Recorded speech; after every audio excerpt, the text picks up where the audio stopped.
Dans ce cours, nous allons voir comment créer un sommaire sous Word 2010.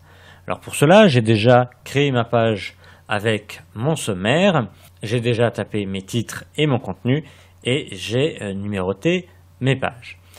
Alors maintenant, je vais personnaliser ici la mise en forme des titres. Alors pour cela, j'en sélectionne un et je vais appliquer la mise en forme que je veux. Donc là, je vais le mettre en plus grand, mettons en rouge, et je vais changer sa police d'écriture. Et ça, je n'aurai pas à le refaire sur les autres titres. Pourquoi? Parce que je vais enregistrer ce style d'écriture ici dans les styles déjà proposés. Parce que soit je clique sur le titre et je choisis le style que je veux, ou soit j'en crée un autre. Donc là, j'en ai créé un autre. Je clique dessus, je n'ai même pas la peine de le sélectionner et je vais l'enregistrer comme un nouveau style. Pour cela, je vais cliquer sur le petit triangle à droite et je vais cliquer sur enregistrer la sélection en tant que nouveau style rapide. Une fenêtre apparaît et là je vais le nommer. Donc là je vais tout simplement lui mettre mon titre. Je valide avec OK et voilà, mon style a été créé. Je n'ai plus qu'à cliquer sur mon titre 2 et cliquer sur mon titre. Et automatiquement, vous voyez, le deuxième titre a repris la même mise en forme, gras, la taille d'écriture, la police, la couleur, etc. Donc ça me permet de gagner du temps. Je n'ai plus qu'à cliquer sur le titre et à cliquer sur le style de mon titre. Donc là, hop, voilà. Si j'avais eu des niveaux, admettons, j'avais eu titre 4, j'aurais eu un petit A, un petit B, etc. Eh bien, il m'aurait fallu créer un autre style, un deuxième style. Ça revient exactement au même. Voilà, je vais le descendre pour que le titre 3 hop, soit sur la page 2. Alors ici, mes titres sont mis en forme avec un style, c'est très important pour le sommaire, sinon le sommaire ne fonctionnera pas. Et donc maintenant, je vais placer mon curseur à l'endroit où je veux mettre mon sommaire. C'est le cas.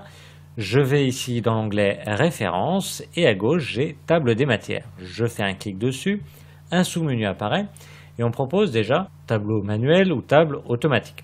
Si je choisis table automatique, il va m'utiliser des styles qui sont déjà prédéfinis. Si je reviens dans l'accueil, j'ai ici, vous voyez, titre 1, titre 2, titre principal. Donc là, c'est cela qu'il va utiliser dans table des matières, ici, automatique 1 et 2. Or, moi, je n'ai pas utilisé ces styles, j'ai créé un nouveau style que j'ai appelé mon titre. Donc ici, là où je veux mon sommaire, donc je clique sur table des matières, je vais choisir aucune des trois propositions et je vais cliquer sur insérer une table des matières. Une fenêtre apparaît, j'ai déjà ici mon aperçu de la table, je peux lui dire ou pas d'afficher le numéro de page, etc. Je peux changer les caractères de suite, donc là par défaut c'est des points de suite, mais si je clique dessus, je peux avoir des traits d'union et vous voyez mon aperçu s'actualise. Donc là, je choisis ce que je veux. J'ai le format, c'est-à-dire sa présentation. Là, depuis le modèle, donc là, c'est de base par rapport à mon document.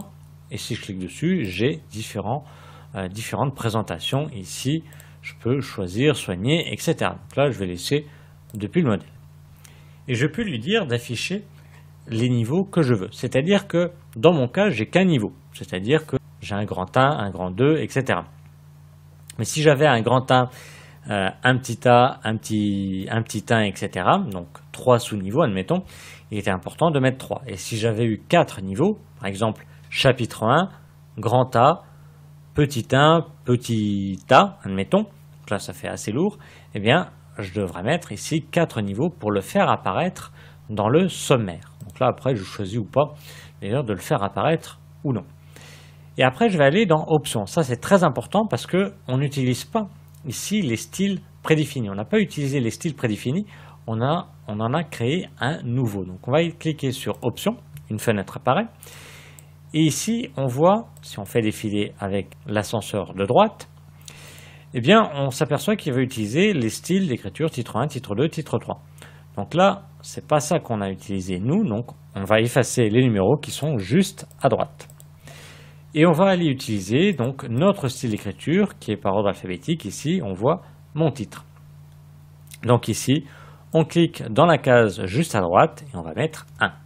Si vous avez eu des sous-titres avec d'autres styles d'écriture choisi, eh bien, on serait allé dans le style d'écriture du titre 2, admettons, du niveau 2, et on aurait cliqué après dans la case en face et on aurait tapé 2, etc. Tapé 3 pour le troisième niveau, etc.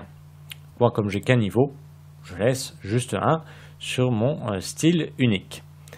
Je valide avec OK et je valide de nouveau avec OK. Et voilà, mon sommaire est alors créé. Vous voyez, par exemple, le titre 3, il m'indique que c'est à la page 2. Je vérifie. Titre 3, effectivement, il est bien à la page numéro 2. Si jamais j'ai à le continuer à rajouter du texte, admettons. Là, je vais faire un copier-coller tout simplement pour que ça soit plus rapide. Hop. Et je vais rajouter, donc j'en étais au titre 5. Donc titre 5. Donc là, même principe. Je clique dessus ou le sélectionne et je vais lui indiquer le style d'écriture que je veux. Je vais dans Accueil, mon titre, et voilà, il est prédéfini. Et là, mon sommaire ne va pas s'actualiser automatiquement. Vous voyez, c'est à moi de lui dire de s'actualiser. C'est pour ça que je vais faire un clic droit dessus. Un menu va apparaître et je vais cliquer sur Mettre à jour les champs. Une fenêtre apparaît et j'ai deux possibilités. Soit je lui dis de mettre à jour uniquement les numéros de page, ou soit je lui dis de mettre à jour à la fois les numéros de page et les titres. Donc là, je vais cocher la case Mettre à jour toutes les tables.